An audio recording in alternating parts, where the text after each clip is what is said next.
Okay, try this again. Get Mr. Grody Cup and my cigar out of the way. Well, shit. Excuse me. Oh, set fire to the place again. Okay,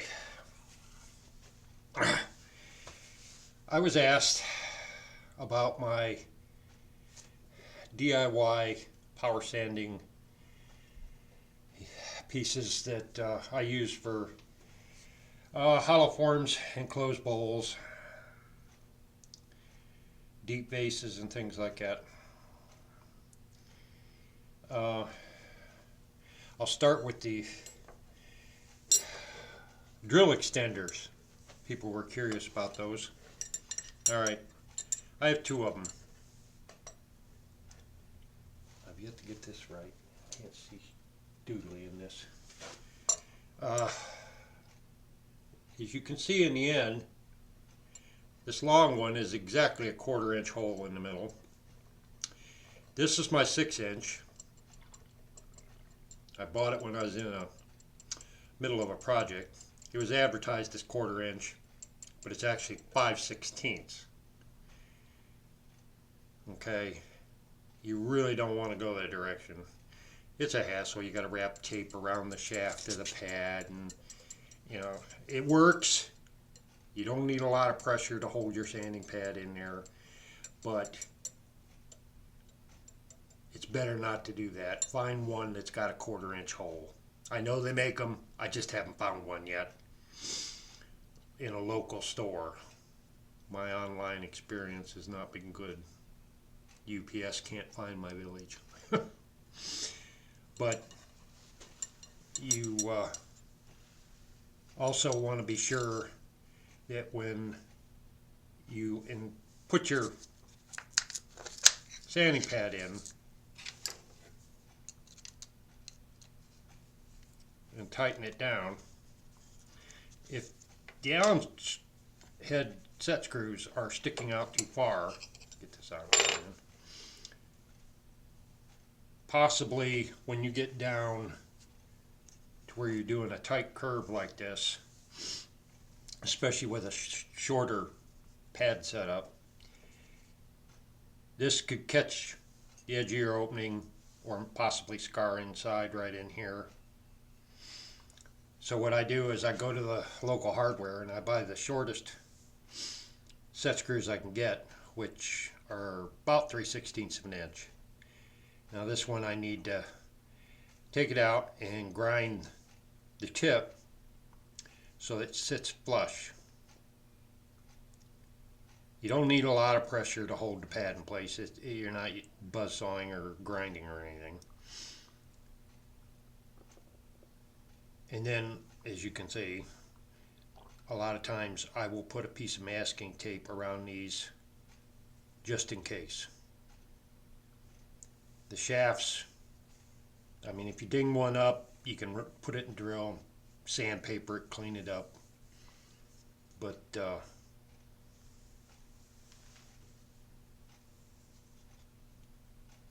this one's 12 inch, this is 6 inch.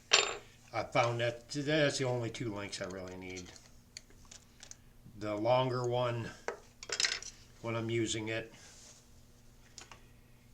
I put the tool rest in front of the piece and I put my hand around it here with, I've got a DeWalt 3/8 corded drill, about 5 pounds maybe not that much. But the weight out here with my hand here as a fulcrum, I have far more control. I can go as light or as heavy sanding as I want. If for some chance the sandpaper starts dragging on the wood and pulling, I've got this extra weight out at the end to allow me to have more control. A light little drill, which I've tried one of those, it just doesn't give me that solid feel. There's not enough weight. If this thing starts to vibrate for any reason, the heavier DeWalt takes up the vibration to where I can just lighten my touch and it goes away. The lighter one time I had it start vibrating at the drill end. If I hadn't had my hand here, it would have got away from me, and then I would have had the rod and everything else flopping around and would have probably destroyed the piece. So the heavier drill definitely works better. And I make what I need. This particular pad is they call it medium. I guess it's medium. A lot of times what I do is I buy these pads. This happens to be very soft. I put it on the pad and then this disc, and what it'll do, it conforms very well to curves. It allows the disc to just fold over and smooths things out very nice. I can get into some pretty tight curves with it. But then I make other ones. I made this one for a project. It was getting into the bottom of a narrow-based vase.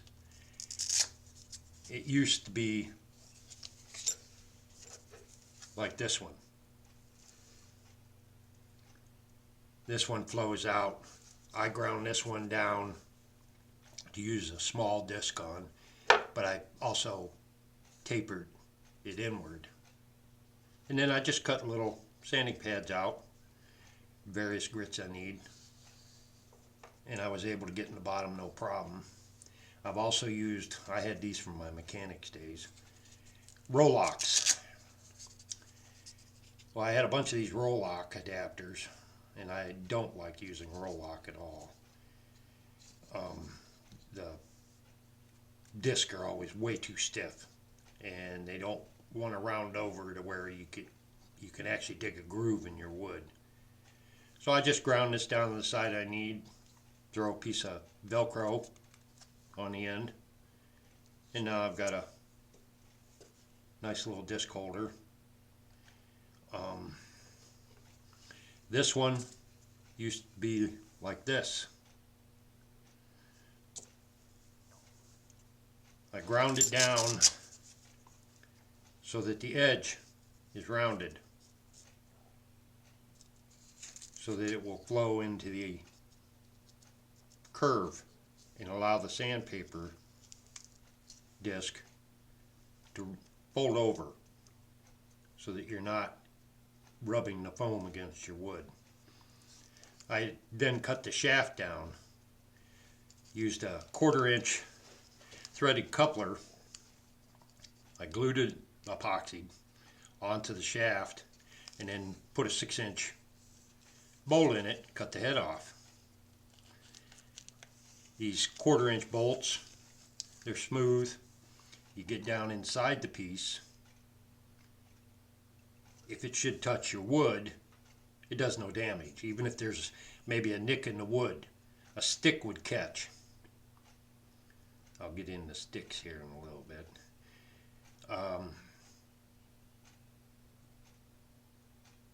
Plus wood burns, even at 250 RPM. If it touches the wood, you end up with a burn line. I don't necessarily want a burn line on the opening of a hollow form. I've got drum ones. I can get them anywhere from 3/8 of an inch diameter on up. This one's 1 inch long, this one's 2 inches. You can get all the various grits. I use those on like a lot of straight-sided stuff, deep vases, some boxes. I end up with some tear out. I'll use it on the inside of a box, turn box, to clean up the inside. And if you can't get the finer grits, well, there's always the option of just cutting out sandpaper and wrap it around, tape it, and you can get to the finer grits to, really make it shine. My flap wheels, I couldn't find the one I'd already rounded over, but I take these, and when I want to shape them, I put them in a drill, run them up against my grinder I use for iron. I believe it's 60 grit. And I can round the edges over. Sometimes I do both edges. I've made coves in the middle for special projects. This happens to be a 100 grit one. You can get them in other grits. I'm currently waiting on some flap type sanders.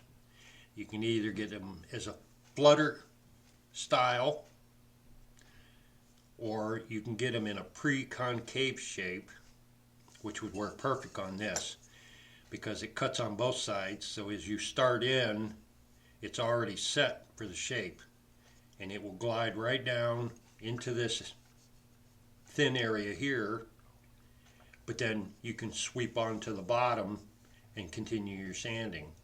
So it works both ways, in and out, which is nice because this is, I haven't finished hollowing it, but when I do, it'll be 1/8 inch all the way to the bottom. And using one of those type of disc, I can just make one smooth pass all the way down into this tight corner and then just sweep out to the bottom.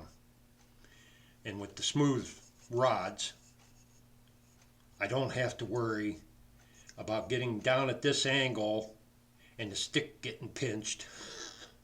Here we go with the sticks again. And get away from you. Because if you're gripping the stick with a grandma white knuckle grip, you don't have control. Yeah, you're hanging onto that stick for dear life, but that's not control. You have to have a light touch. It's much harder to feel the pressure you're putting when you, my God, you can't let that stick get away from me. So that is why I use these smooth shafts. They take up less space. You're not going to stick a wooden 1/4 inch dowel down in there with sandpaper on it, because if you get jammed in a tight spot or you put too much pressure on it, it's either going to start to vibrate and get away from you, or it's going to break. Then you've got a sharp end stick flopping around. Be lucky you don't get your hand cut open. And it could do damage to your turning. It crack the opening. Like I said, wood will burn the edge. I also do round ones. Now this happens to be a ping pong ball. I drilled a 1/4 inch hole in it, filled it with epoxy, and then jammed this 1/4 inch bolt down in there. When it's set up, then I put my little triangle strips of Velcro on the ping pong ball. I usually grab 5-inch sanding disc with no holes, and I cut them in a kind of a star shape that overlaps. And you can get those, man, I've seen them up to 800 and 1,000 grit if you want to go that high. But then I can put that on there and I can use it inside, and you can swivel it without doing any damage. I've got the monster one. This is just under 3 inches. The shaft's 5/16, come out of an old printer. I use this on larger enclosed bowls to do the inside. I also have it coated on the end with Velcro. I've tried it without that, and the disc just won't hang in there. You got to have it secured in the center before you fold it over and overlap the pieces in the proper direction. And I've got my abrasive paste one. It's a foam ball that I've stretched denim on. By the way, you don't want the blue side facing out. If you're going to use old blue jeans, turn the material inside out. Don't have the blue. Because it turns out a lot of the abrasive paste, the dye starts coming out and it can discolor your wood. Ask me how I found out. So I turn the material inside out. I can use the abrasive paste with my drill, so I'm not putting a stick in the opening. Now I know there's a lot of, I'll just call them old timers, that have used sticks all their life, various shapes. They cut them, make them all kinds of shapes, and they stick sandpaper on them one way or another. I used to do that.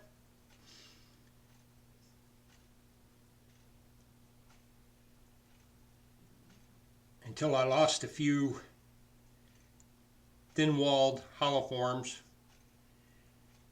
due to the sandpaper binding, or I get it caught in a tight curve. The stick gets ripped out of my hand, usually bashes me in the knuckles, flops around at 250 RPM and cracks the turning. I got really tired of that. Not to mention, I'm an ex-mechanic. That's how I come up with most of these adapters, sanding disc and stuff. I used to do aluminum manifolds, polishing the inside ports and stuff for better airflow.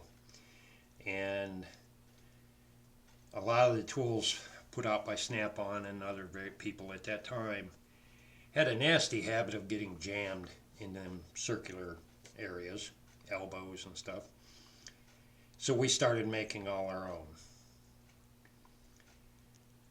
And we found out that our DIY stuff was doing a better job than the factory stuff, so that's what we continued with. Well, I do the same thing with the wood. I can make these pads in any shape I want. Most of these discs, like this one, you put a sanding disc on there, what happens is you go down into a tight area, you run off the paper, and either the black Velcro touches, or in a lot of cases these pads are not yellow, they're black, blue, whatever. You get a nice burn streak. This one happens to be, I mean, we're talking wood hardness sanding pad. If this touches on the inside, you're going to end up with a nasty burn mark that is almost impossible to get out unless you're turning thick and can return. In my case, I couldn't do that. If something happened inside here, I wouldn't be able to return. It's going to be too thin. So I avoid these when I'm inside somewhere. They work fine outside, usually. But inside, this style just does not bode well. I buy oversized sanding disc. This is a 2-inch pad, and I run 2 3/8 sanding disc on them, so that if I do tilt it, that pad will fold over the edge and keep me from burning. It just infuriates me having to redo something or throw it away because it's not fixable. No, it's no offense to the guys that use sticks. Okay, I'm not saying it's wrong or whatever. It's just my experience with sticking something in there that has the potential to get out of my hand and flop around and crack my housing. I'm just not into that wrestling match. With my power sanding, I've never had it get away from me. Like I said, I make all my own stuff. I make it to fit the project I'm working on. It's not just something I make one and it works for everything. No, that ain't the case.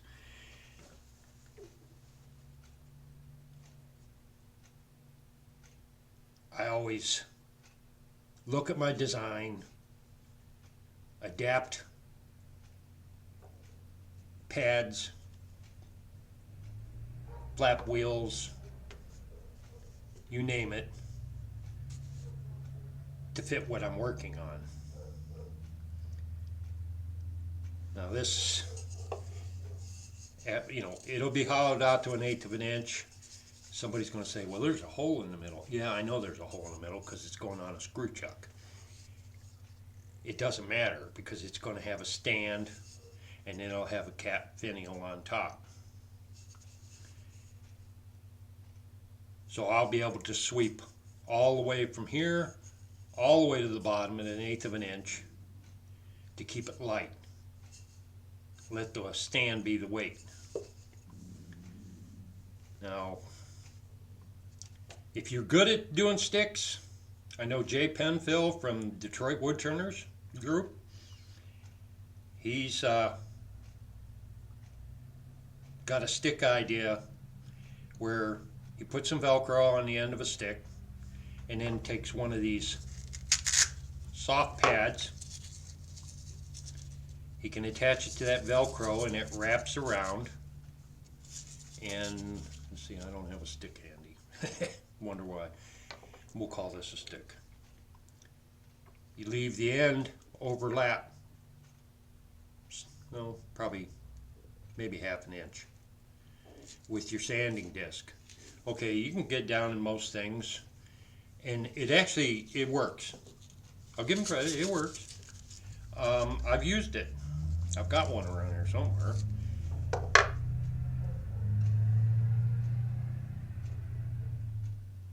I won't use it on a hollow form like this. It's just, you're getting in too tight with the pad. You're either going to put too much pressure on it and drag the stick around, or when you get in that tight and that wooden stick touches the edge, even at 250 RPM, you're going to end up with a burn mark. Nope, ain't happening.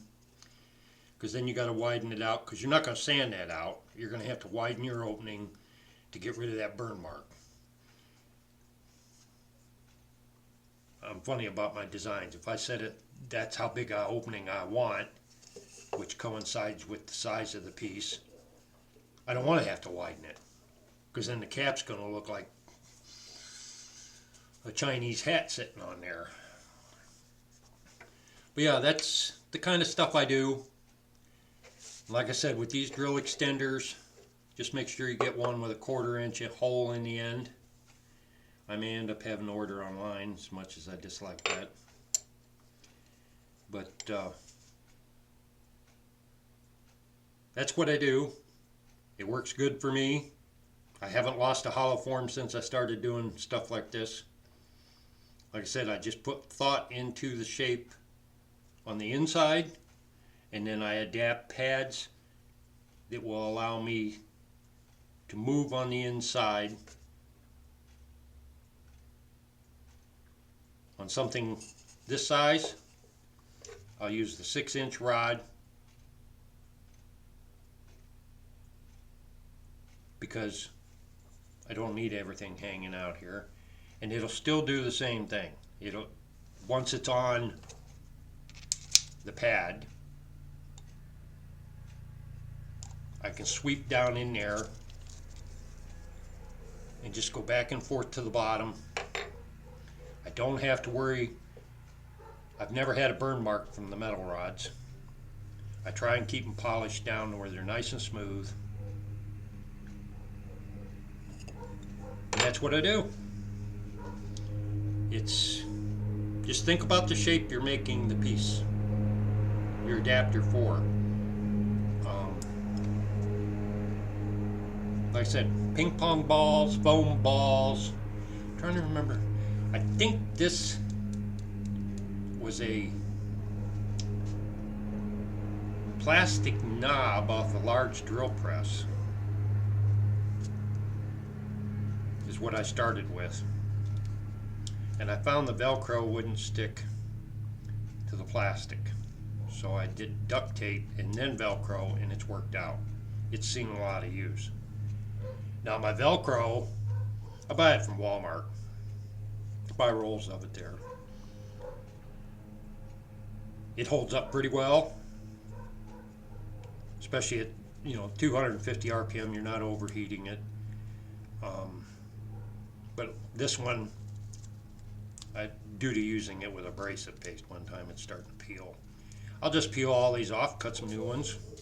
Once I've cleaned the duct tape, I'll stick them back on there and it'll be good as new.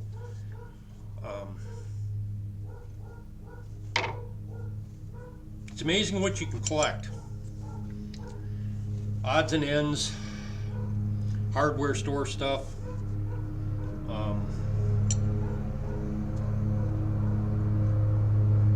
But yeah, if anybody's,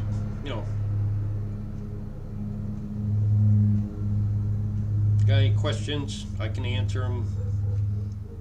I hope.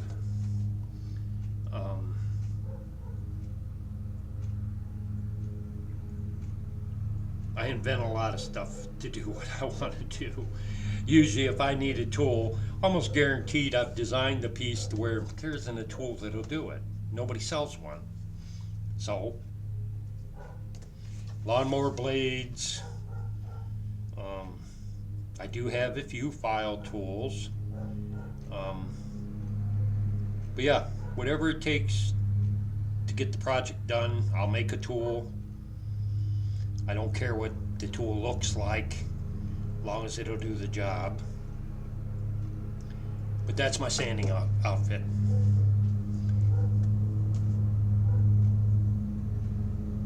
If I'm crazy, I'm crazy, okay? But I've done this all my life. I adapt. Living in the boonies, you have to adapt. So, any questions? Let me know.